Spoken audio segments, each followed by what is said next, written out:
Okay, so welcome to another episode of the Unfinished TBR. Welcome back. Welcome back. This is our third. Of the year? Third episode of the year. Yes, you're right. It is third. This is our third episode of 2025. So we are reaching into the future here. There's a reason there are still Christmas decorations up. Don't judge us. I know Allie's one of those people that, oh my gosh, they're 364 days early on Christmas decorations. No joke, but I am that person. So 364 days till Christmas. I keep my Christmas decorations up until February. I'll probably be that way once we I change it out with hearts. There you go. There you go. We so we're filming this on December 14th. So there are still Christmas decorations up, but it's warranted. I'm not going to make my mama take down her Christmas decorations because she asked and she was told no. Yeah. Turns out I'm not the favorite child. I don't get my way. So, welcome back. We're very happy to have you again. I'm Hannah. I'm Allie. I'm Kasey. And if this is your first time with us, we did put out a small little snippet earlier during the holiday season about a survey that we've got open. We would love for you to take it, watch some of our episodes, answer some of those questions. Let us know what you like, what you dislike. Completely anonymous. Go take a look, and we want to hear from you. We say it all the time. We want to hear from you, but we are 100% genuine with that. Like, I am still screenshotting comments. I am still giddy every time there's a comment to answer. I'm so excited. So let's get into it. This one is another game. Yes. That we've got. You ready to play? I am so excited. Are you ready for it? Mourning the loss of the Eras tour. Sorry. We're all in mourning. We are. We thought of this, 1 week ago? Yeah. And just threw it together. Yeah. Yeah. So we didn't really make any rules. We just kind of ran with it. Yes. I kept asking them. I was like, wait, so we're just doing 2? Are we just doing 2? And we're like, I don't know. Your guess is good as mine. We're going off of vibes, baby. Oh, yeah. We are going purely off of vibes on this. So so here's the gist. Here is what we envisioned. We each have 2 authors that are well known in the community. So you guys get to play along with us, and they each have their own little genres. We got different genres. Allie's is psychological, thriller. I've got one that it doesn't necessarily go into that. Okay. So, but more thriller. Yeah. Yes. Psychological / thriller. Right. Dun dun dun dun dun.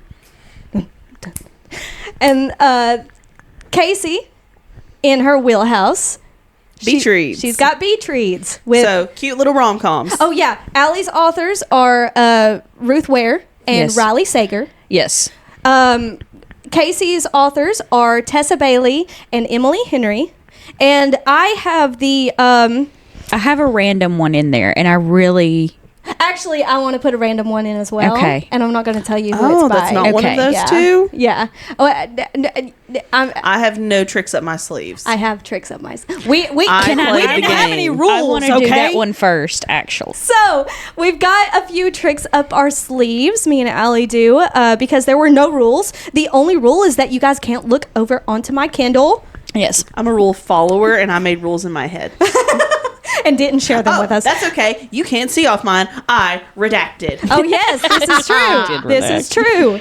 So my genre is it's romance, but it's that the kind that makes you cry because there's trauma with it. So I've got Colleen Hoover and Nicholas Sparks. So that describes them both to a T. Yeah. You are going to get romance, but you're going to get traumatized. And love. Yes, you're going to get traumatized while you're at it. So deal with it. Yes. So let's start with the tricks up our sleeves. Okay. Okay. So this is Allie's trick up her sleeve. Let's see if we can figure this out.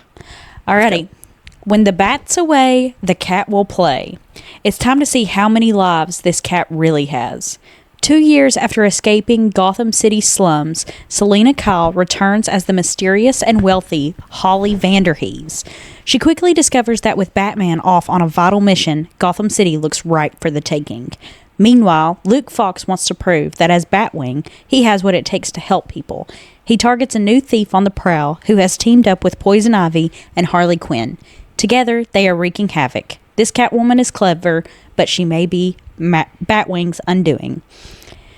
In this third DC Icons book, Selena is playing a desperate game of cat and mouse, forming unexpected friendships and entangling herself with Batwing by night and her devilishly handsome neighbor, Luke Fox, by day. But with a dangerous threat from the past on her tail, will she be able to pull off the heist that's closest to her heart? So did I hear you right? This is book number 3 of a series? Mm-hmm. So why did you go with the third one? Because it's different novels it's different authors for each novel in the series. What? Yep.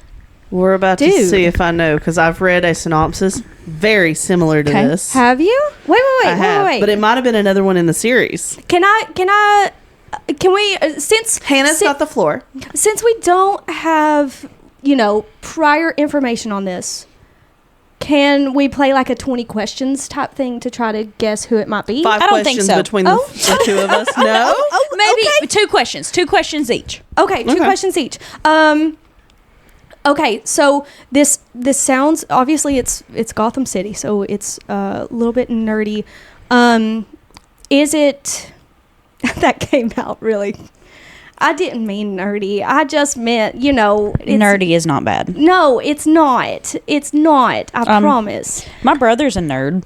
I definitely haven't read this one because I'm not really a DC girl.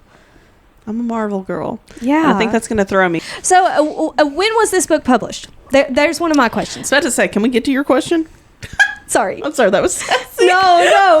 I don't know what to ask because I'm just cannot find it. I think whenever I looked yesterday, it was 2018, but I cannot. Okay. So it's not I thought it was.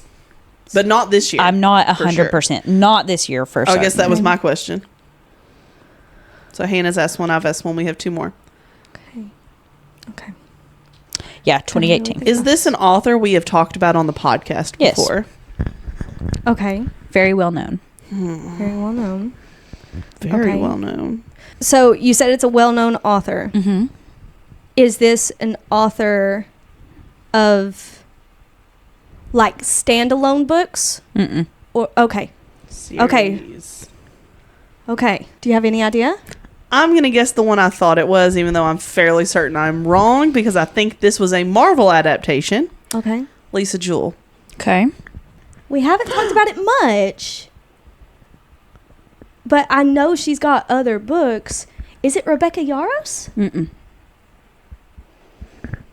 All right, we've given our 2 answers. Who is it? Sarah J. Maas. No way. Yes. I almost guessed her, and I thought, there's no way Allie would have picked that one.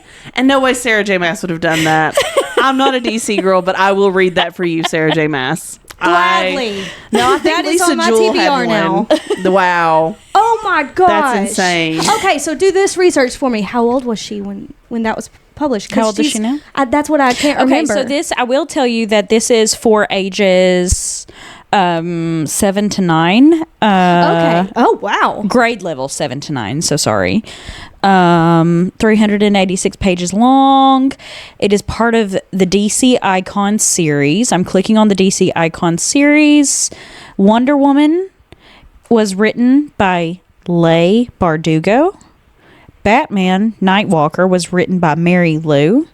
Catwoman was written by Sarah J. Maas. Superman was written by Matt De La Pena. Black Canary was written by Alexandra Monier. And Harley Quinn was written by Rachel Allen. Wow. That's insane. I saw a TikTok that was like, I love Sarah J. Maas. I would read anything she ever wrote. Anything she ever wrote? Anything she ever wrote. What about this book? maybe not everything she ever wrote. Law. On the TBR, I'm going to read it now. This is what I thought you were talking about, which is a Marvel adaptation written by Lisa Jewell called Breaking the Dark. Okay. That I had just researched right before Halloween. Now, it does have some dark themes in it that I wasn't ready in the moment to confront. Okay. Because there are some trigger warnings on it that are more harsh. Okay, so not grades 7 to 9. Not grade 7 to 9. Definitely 18 plus on this one. Okay. But that's what I thought you were going to be telling me about. No, That's remember whenever I insane. kept saying, I'm like, I call Sarah J. Maas. Yes. I call her. I literally my kept thinking about gosh. that, and I was like, nah, that would have definitely... That's in her other set. I don't know why I Yeah. didn't think we didn't talk about that now. Yeah, I thought you were going to do like It would be. reading either a Throne of Glass synopsis or a ACOTAR synopsis and us Wow. guess which one it was. No. I love that wild card. That was a good wild That card. was a good wild card. We got to edit that towards the end now. Wow. Got to keep people on their toes. Wow. That was awesome. Yeah, now it's only downhill. Now I don't want to do my wild card because it's not as good. We'll separate them. We'll put some time in between them. Don't do it as your first one. Okay. Anyway. All right. So who wants to go first? I want somebody else to go so that way I can get like kind of an idea of what we're doing, what Okay. you all have in mind, so that way I can do. Hannah, you want to step up to the plate with the normal one first then? Sure. Before I start on mine, I would like to enter a small note because I realized in our November reading debrief that I said that Ugly Love was published in 2004. I misread that, and I realized that as I was doing my Colleen, stuff for Hoover this research. episode. So I apologize for the misinformation. It was 2014, not Corrections 2004. Corrections corner. Yeah, surprise, it's me that's in the corner. And Nobody puts baby in the corner. aw, I'm your baby. Okay, you can leave the corner. Get away. So I did want to put that in there. Sorry for the misinformation. Okay, let's get started. Y'all better not look. I'm All a cheat. right. So what I'm going to give you is a general overview. Okay. And there is one deciding factor in this overview that separates the two books. Okay. And you have to choose which one it is. So here's the general overview. Male main character and female main character get separated after falling in love. Surprise. She waits for him for many years. He enlists in the army. She moves on, gets married, and he comes to find her again. She was still in love with the male main character, even though she married someone else. So, is this Dear John by Nicholas Sparks, or It Ends With Us by Colleen Hoover? Dear John. Dear John. Okay, that was an easy one. My mama locked me in a room though to watch a bunch of these movies all back to back to back to back. I do remember you saying So this that. was a torture was one of Amanda Mama. Seyfried Yeah. and Channing Tatum. Channing Tatum. I mean, yeah, that was an easy one because everybody loves Channing Tatum. Okay, so the next one. The female main character is a troublemaker returning to a place she hasn't been in a while. Male main character falls quick. Female main character fights the attraction. Male main character's family doesn't like her at first. Female main character loses someone she loves at the beginning of the book. Is it Reminders of Him by Colleen Hoover or The Last Song by Nicholas Sparks? I'm going to say that it is Reminders of Him because in the last song, she loses somebody at the end. I Okay. think that's the deciding factor. Okay. I'm gonna say The Last Song. Okay. That's my vote. Final answers? Final answer. answers. Allie, you are correct. It Knew is it. What do I Reminders get? of Him. If I win this, what do I get? A hug. we release you I'll from your use prison. tongue. You get to see your kid again. Thank God. I do miss that girl. All right. So So, yay. I tripped you up on one. Yay. Hannah's going to have to Okay. keep a tally going at the bottom of the screen I to will. know who's winning. I have will. not read Reminders of Him, so Okay. Yeah. Well, honestly, there's a few of these that I haven't read personally on I both personally sides. chose almost none of them that I've actually read. Nice. I respect it. All right. So, number 3, female main character is with someone she is actually afraid of and needs to get away from. Guy she's with uses substances to alter his state of mind. Female main character starts to fall for male main character, but the guy she's already with is possessive of her. Female main character is guardian of a child. Is this Too Late by Colleen Hoover or Safe Haven by Nicholas Sparks? Safe Haven. I haven't read either. I'm going to lean Hoover. Go Kasey. Woo! All right. Kasey's on the board. Kasey's What on was the board. the deciding factor there? The deciding factor is that the female main character was the guardian of a child. Her younger brother is who she's guardian of in this one. The male main character is the guardian of his daughter in the Safe Haven. So that was the deciding factor Ding, there. ding, ding. Yes, Kasey's on the board. What? Yes, so it's 2-2. I get to be released from Hannah's prison.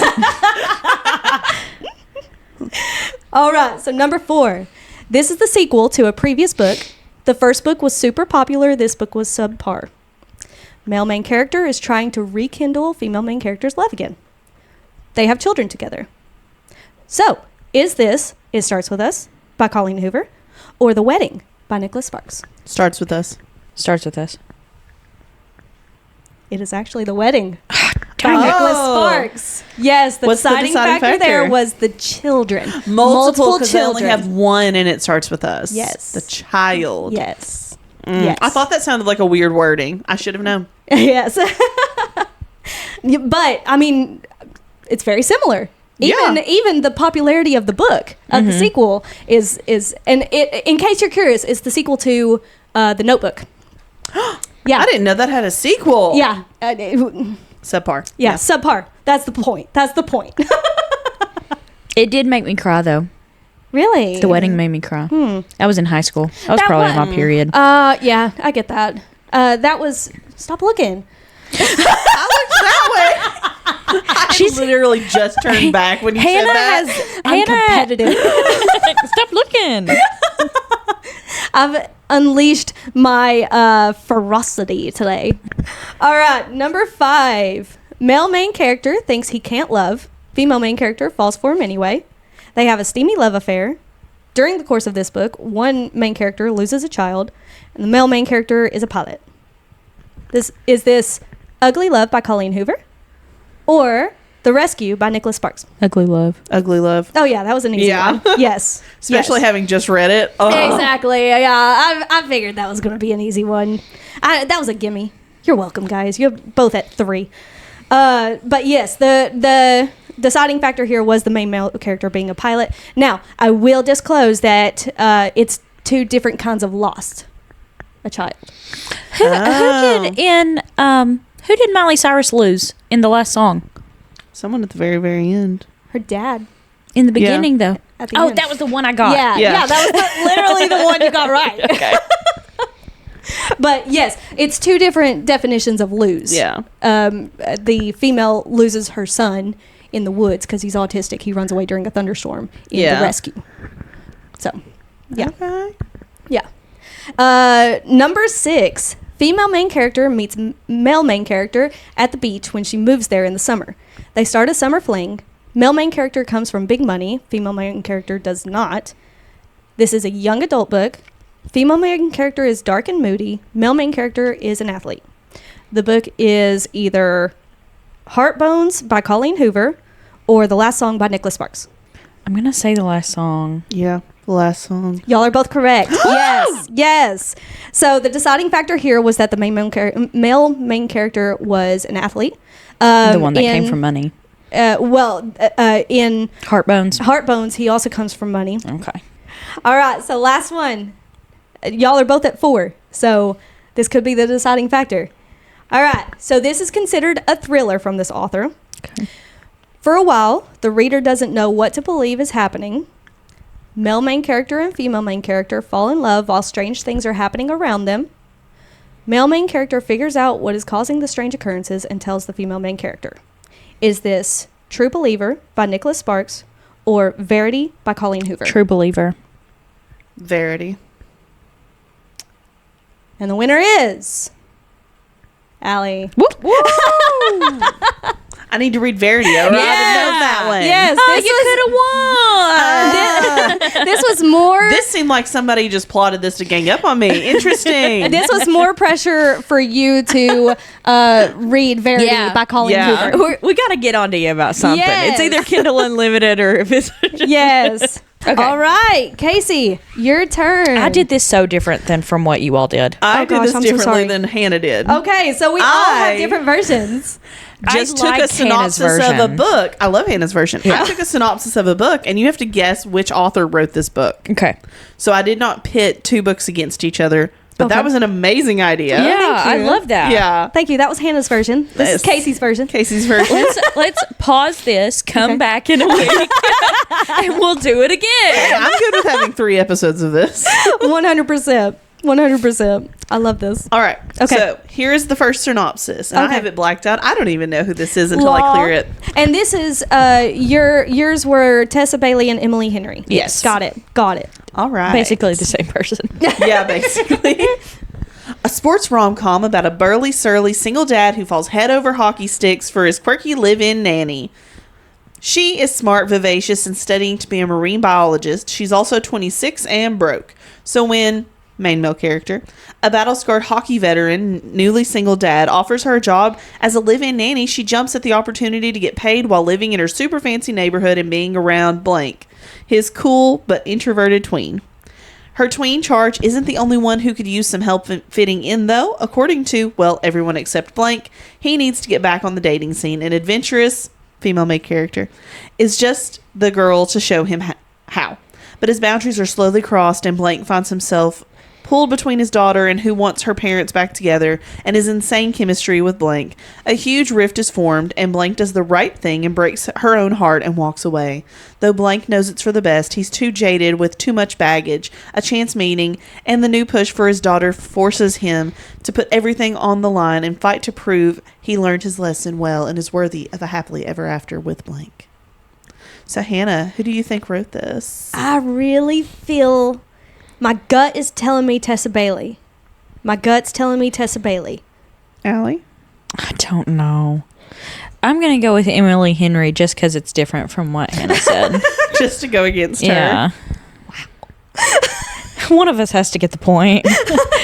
This is The Au Pair Affair by Tessa Bailey. No. Yes, my gut. Point Hannah. My gut. All right. Okay. Number 2. 2. 2 best friends, 10 summer trips, one last chance to fall in love. Blank and blank, blank. They have nothing in common. Blankety blank blank. blank, blank. She's a wild blank, child. and then they blankety blank, and then they blank.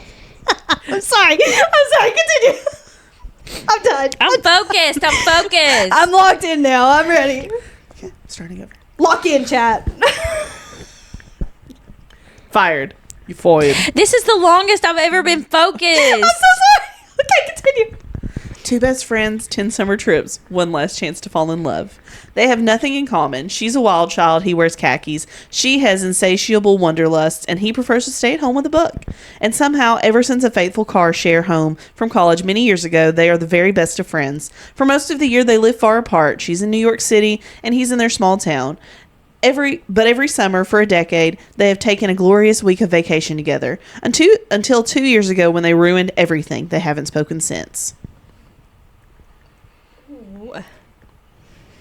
So I'm Hannah, gonna go what are you with thinking? I want to go first.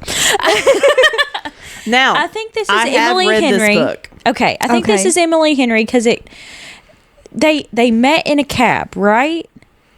Was it on Does it say vacation? cab? Let me make sure. It just says Shared they ride share a home. car ride home. So, not necessarily a cab. I'm gonna car say ride. people we meet on vacation. Emily Henry. Hannah? Oh, you're going for the extra credit Yeah, with the I get 2 name. points. I honestly also think Emily Henry, but I'm not confident enough in the book to say. vote for it? Yeah. Okay. Allie got your bonus points. People We Meet on Vacation by Emily Wow. Henry. I've never read that book. It's a good read if you want smut. Nice. Okay, so that gave you 2 points. That so tracks. You're at we're tied now then, since you got bonus points for that. Yeah. Ma'am, I had 5 points before. Oh no, we restarted this the points round. for us, lady. We'll do a total tally at the end, but right Yes. now. Yes. All right. Next. Number 3. Okay. Blank is fashionable, influential, and her reputation as a wild child means the paparazzi are constantly on her heels. When too much champagne and an out-of-control rooftop party lands Blank in the slammer, her stepfather decides enough is enough, so he cuts her off and sends Blank and her sister to learn some responsibility running their late father's dive bar in Washington. Blank hasn't ever been to Westport for 5 minutes when she meets big bearded sea captain Blank, who thinks she won't last a week outside of Beverly Hills. So what if Blank can't do math and the idea of sleeping in a shabby apartment with bunk beds gives her hives? How bad could it really be? She's determined to show her stepfather and the hot grumpy local that she's more than a pretty face. Hook, line, and sinker, Tessa Bailey. It happened one summer. Tessa Bailey. It happened one summer. Woo! Yeah. All right, number 4. Number 4. Blank and Blank are the perfect couple. High school sweethearts, best friends, madly in love. Well, they used to be anyways. Now Blank's lucky to get a caveman grunt from the ex-soldier every time she walks in the door. Blank is faithful and a great provider, but the man she fell in love with 10 years ago is nowhere to be found. When her girlfriends encourage Blank to demand more out of life and pursue her dream of opening a restaurant, she decides to demand more of love too. 3 words: marriage boot camp. Never in a million years did Blank believe her stoic, too manly to emote husband would actually agree to relationship rehab with a weed-smoking hippie. Blank talking about feelings, sitting on pillows, communicating with nature, learning love languages? Nope. But to her surprise, he's all in, and it forces her to admit her own role in their cracked foundation as they complete one ridiculous yet surprisingly helpful assignment after another. Their remodeled relationship gets stronger than ever, except just as they're getting back on track, Blank discovers Blank has a secret, and it could demolish everything. I actually really like this premise. I'm gonna go with Tessa Bailey because it just seems like it's kind of silly, goofy. You know? I don't know. I'm going to go with Emily Henry. Dang it. Love Her or Lose Her by Tessa Bailey. Ah, dang. All Good right. one, I need Allie. to let my husband read that. Honestly, She's I was stoic. thinking the exact same thing. I was thinking the exact Yeah. same thing. Yeah. All Anyway. right, number 5. Number 5. So we're tied again. We're tied again at 4. Mm-hmm. Blank have been the perfect couple since they met in college. They go together like salt and pepper, honey and tea, lobster and rolls, except now for reasons they're still not discussing, they don't. They broke up 6 months ago and still haven't told their best friends, which is how they find themselves sharing the largest bedroom in the main cottage that has been their friends group's yearly getaway for the last decade. Their annual respite from the world for one vibrant blue weekend they leave behind their daily lives. The copious amounts of cheese, wine, and seafood, and soak up the salty coastal air with the people who understand them most.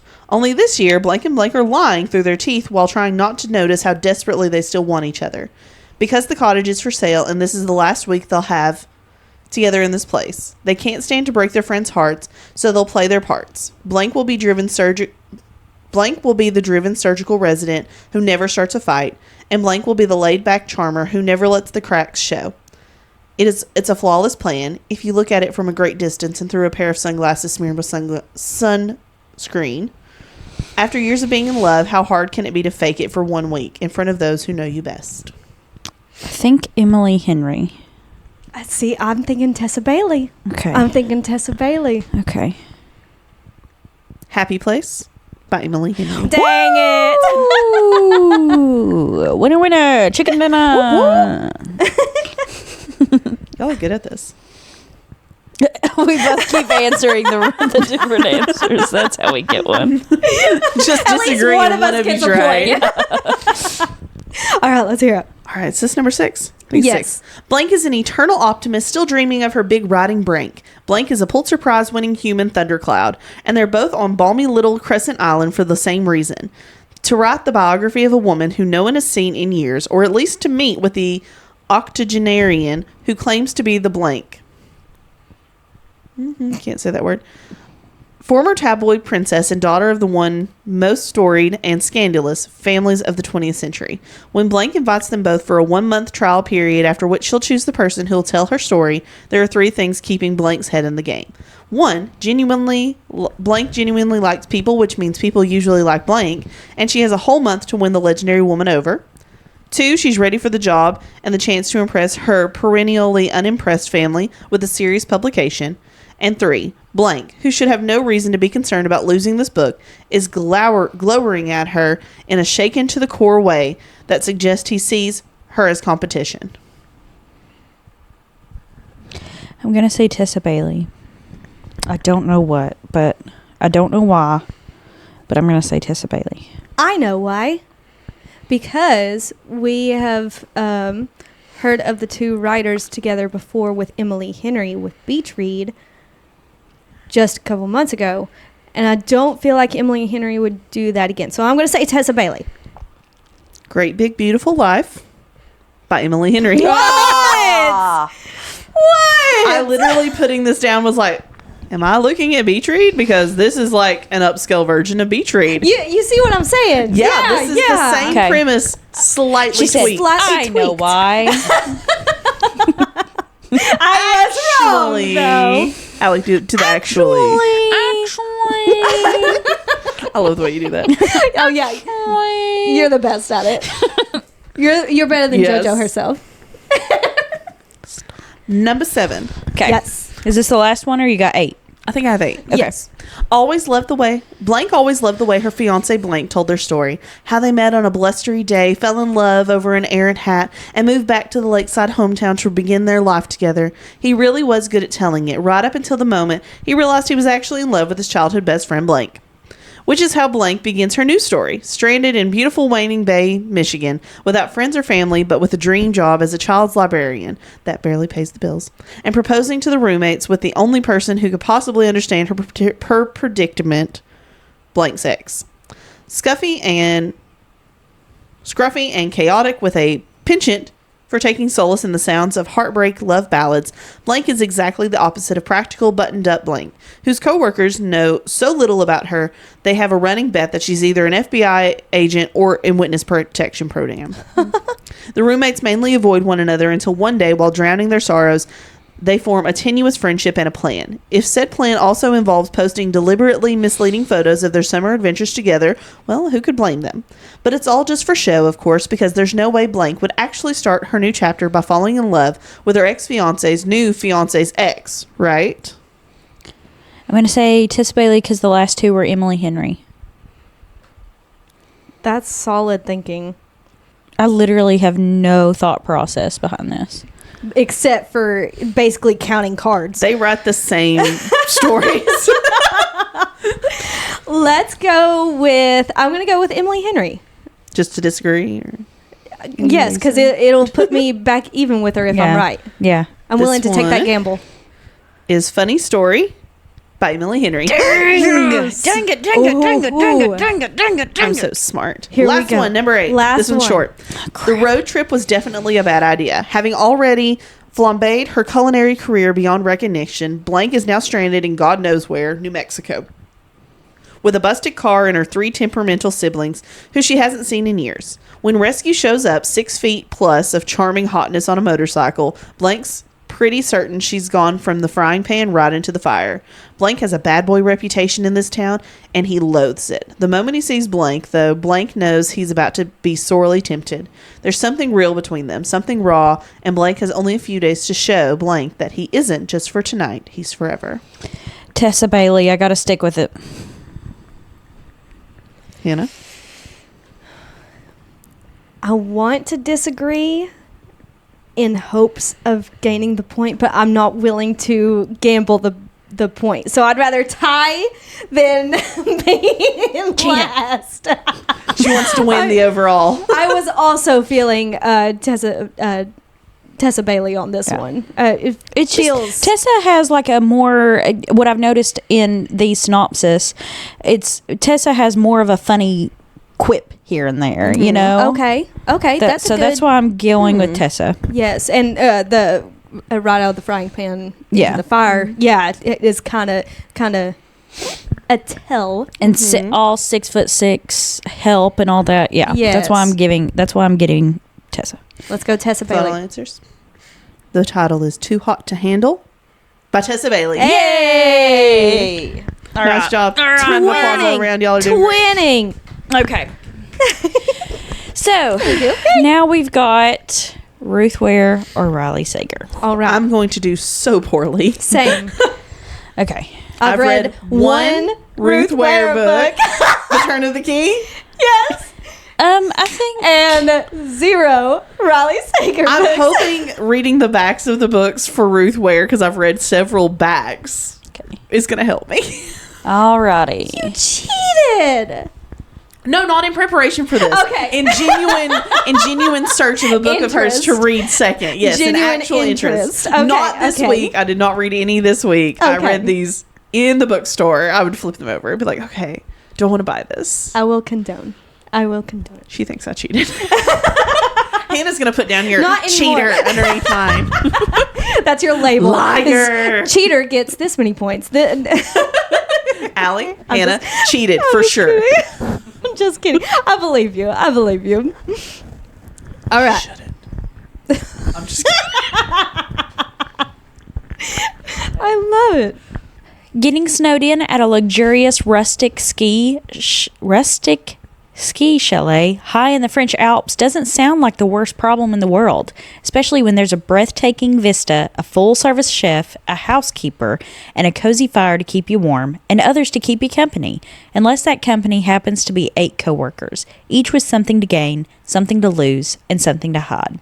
When the co-founder of Snoop, a trendy London-based tech startup, organizes a week-long trip for the team in the French Alps, it starts out as a corporate retreat like any other. Presentations and strategy sessions broken up by mandatory bonding on slopes, but as soon as one shareholder upends the agenda by pushing a lucrative but contentious buyout offer, tensions simmer and loyalties are tested. The storm brewing inside the chalet is no match for the one outside. However, a devastating avalanche leaves the group cut off from all access to the outside world. Even worse, one snooper hadn't made it back from the slopes when an avalanche hit. As each hour passes without any sign of rescue, panic mounts, the chalet grows colder, and the group dwindles further, one by one. Riley Sager. No notes. I'm going to say that was a hint at the end. Okay. And I'm going to say it was 1 by 1 by Ruth Ware. Oh, title and everything? Going Yes. for bonus points. I'm going for Oh. bonus points. Okay. 1 by 1 by Ruth Ware. Oh my God! Good job. I'm okay with losing to that. That was impressive. Alrighty. Next one, let me Google for a second. Let me do a quick searchity search. Let me put this away so nobody thinks I'm doing that. Searchity search. Searchity search. Blankety blank. Searchity search. On a cool June morning, a woman is walking her dog in the idyllic coastal village of Salton. Before she can stop him, the dog charges into the water to retrieve what first appears to be a wayward stick, but to her horror turns out to be something much more sinister. The next morning, 3 women in and around this town receive a text that they always hoped would never come from the 4th in their formerly inseparable clique, Kate, that only says, "I need you."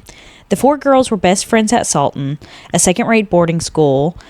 Each different in their own way, the 4 become inseparable and were notorious for playing the lying game, telling lies at every turn to both fellow boarders and faculty. But their little game had consequences, and as the 4 converge in present-day Salton, they realized their shared past was not as safely buried as they had once hoped. Riley Sager. So here's the problem. Because we've talked about this before, how Riley Sager always writes from the female perspective. Mm-hmm. But also Ruth Ware. Mm-hmm. So it's that's not a easy pick right there. This is clearly not Turn of the Key. It's not Turn of the Key. I just from the synopsis alone, I don't feel the quality of the story is there for Ruth Ware. Okay. I might be wrong. Shots fired. I might be wrong, so I am going to pick Riley Sager. Really? The Lying Game by Ruth Ware. I feel awful. No. It's my least favorite book from Ruth Ware. Oh. Yeah. Okay, so Well, that turned into a Ruth Ware roast. Yeah. I am so sorry, Ruth Ware. Ruth Ware. The quality's just not there. This one was not Sager, my I'd be favorite. upset. I told you my ferocity is here. Okay. Hannah's competitive, man. I'm competitive. She's taking out people who aren't even playing. I turn into Erin Hannon from The Office whenever she's in a competition. Please put that beside of it. I 100% will. Okay. Okay. Ready? Ready. At 17, Lenora Hope hung her sister with a rope. Now reduced to a schoolyard chant, the Hope family murders shocked the Maine coast one bloody night in 1929. While most people assume 17-year-old Lenora was responsible, the police were never able to prove it. Other than her denial after the killings, she has never spoken publicly about that night, nor has she set foot outside Hope's End, the cliffside mansion where the massacre occurred. Stabbed her father with a knife, took her mother's happy life. Now, it's 1983, and home health aide Kit McDeer arrives at decaying Hope's End to care for Lenora after her previous nurse fled in the middle of the night. In her 70s and confined to a wheelchair, Lenora was rendered mute by a series of strokes and can only communicate with Kit by tapping out sentences on an old typewriter. One night, Lenora uses it to make a tantalizing offer. "I want to tell you everything." "It wasn't me," Lenora said, "but she's the only one not dead."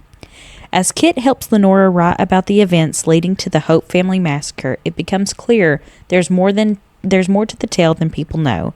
But when new details about her predecessor's departure come to light, Kit starts to suspect Lenora might not be telling the complete truth, and that the seemingly harmless woman in her care could be far more dangerous than she first thought. Riley Wow. Sager, because I've been wrong twice already. But also adding that to the TBR Yes. when I am emotionally ready That sounds to be scared. fantastic. It does, and terrifying. And something about it is tickling the back of my mind. Okay. It sounds extremely similar to a story my friend Vicky, my work mom Vicky, told me. But I thought that was about a Stephen King book, which has me confused. One of these I'm- authors could be a fan of Stephen King. That's what I'm trying to decide. I'm going to... The quality, again, sounds top-notch. I'm going to say Ruth Ware. I'm going to say that you're trying to trick us and, like, grouping them together. And I'm going to say Ruth Ware. The Only One Left by Riley Sager. Yay! Dang it. Oh, I'm in line for that already on Libby. It's No good. wonder I thought I wanted to read it. It's one of my favorite ones by Riley Sager. That I've sounds- suggested this many times. I had to take a break from Riley Sager after the disappointment of House Across the Lake or whatever Right. it was. Right. Oh my God! Don't Right. waste your time.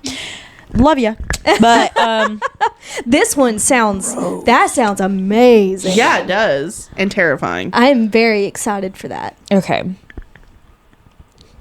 Are you ready for this? I'm ready. Sometimes the only thing to fear is yourself. When reclusive writer Leonora is invited to the English countryside for a weekend away, she reluctantly agrees to make the trip. But the first night falls, revelations unfold among friends old and new, an unnerving memory shatters Leonora's reserve, and a haunting realization creeps in: the party is not alone in the woods. Ooh, that's creepy. I disagree with Hannah. I'm sticking with Ruth Ware, dude. I'm sticking with Ruth Ware. Riley Sager. In a Dark, Dark Wood by Ruth Ware. Yes. Daggone it. This is going about as well as I thought it would. Right. Like, I didn't expect much from myself with those two authors because I haven't read not enough of well-versed. either of them. Yeah. This is putting it to light that I should give more of them a chance, though. Right? Okay. Ready? Ready. Last one. Okay. 10 years ago, 6 friends went on vacation. One made it out alive. In that instant, college student Quincy Carpenter became a member of the very exclusive club, a group of survivors the press dubbed the Final Girls. Lisa, who lost 9 sorority sisters to a college dropout's knife, Sam, who endured the sack man during her shift in the Nightlight Inn, and now Quincy, who ran bleeding through the woods to escape the massacre at Pine Cottage. Despite the media's attempts, the 3 girls have never met. Now, Quincy is doing well, maybe even great, thanks to her Xanax prescription. She has a caring, almost fiancé, a popular baking blog, a beautiful apartment, and a therapeutic presence in Coop, the police officer who saved her life. Her mind won't let her recall the events of that night. The past is in the past until the first final girl is found dead in her bathtub and the second final girl appears on Quincy's doorstep. Blowing through Quincy's life like a hurricane, Sam seems intent on making her relive the trauma of her ordeal. When disturbing details about Lisa's death emerge, Quincy desperately tries to unravel Sam's truths from her lies while evading both the police and bloodthirsty reporters. Quincy knows that in order to survive, she has to remember what really happened at Pine Cottage, because the only thing worse than being a final girl is being a dead one. Are we sure this wasn't just the Final Girl support group? That's part exactly 1 what I was Or thinking. part 2? Like, Is it? No, because Is it that's a another different trick? author. Is it another trick? You better not be tricking us with another author. I'm gonna say Riley Sager for reals. I've seen this. Hold on a second. I gotta think about it because it's a black cover. It's a black cover with a red chair. That's Final Girl support. Final No, it's Girl, not. yeah. Yes, it is. Dang it. Dang it. But I know that I accidentally looked up another one whenever I was looking up Final Girl support group back in the day. It's been like a year and a half. I know I saw so I'm going to go for the gold. Because I'm pretty sure we're tied right now. I can't remember. But I'm going to go for the gold. I'm going I to have like say... 1 point. I'm going to say The Final Girls by Riley Sager. You are right. I got Riley Sager Yes! finally though. Wow, the fact You're that you knew the right. title, Wow. The Final It Girls. is And I know literally- I've got to look at it now because I think I've seen this book cover too. Now, Well, Overall, I think we did pretty good considering. Yeah. Considering this was thrown together. yes, in a week. Yeah. So we hope you enjoyed it. We want to know how many points did you get from each of our sections? We're very Don't lie. curious. Yeah, no lying. No You lying. can fib a little bit. I'll accept it. So, thank you for joining us again for another episode. We really enjoy doing this. I know I do. I hope you guys do as well. Yeah. And This is so much answer fun. the survey. Yes. Yes, please. This is your reminder about the survey. We'll keep the link active for as long as we want to. It's completely anonymous. Might as well fill it out. Yeah. You know what else you might as well do? Might as well come hang out with us on social media. We're on Instagram. We're on TikTok. We're on Facebook, The Unfinished TBR. We are on YouTube, Spotify, The Unfinished TBR. You can email us. Email us at theunfinishedtbr@gmail.com. You know, we're really easy to find. We really Just are. look up the Unfinished TBR. There's nobody else like us. So Yeah, come word. hang out with us. We love talking. We want to hear from you. We want to hear what your favorite authors are. If you'd read any of these books, Yeah. let's talk about it. And if you like one, read the other. Yes. Yeah. And since they're so close, apparently. Yeah. All right. We love you. We'll see you next time. Have a great week. Bye.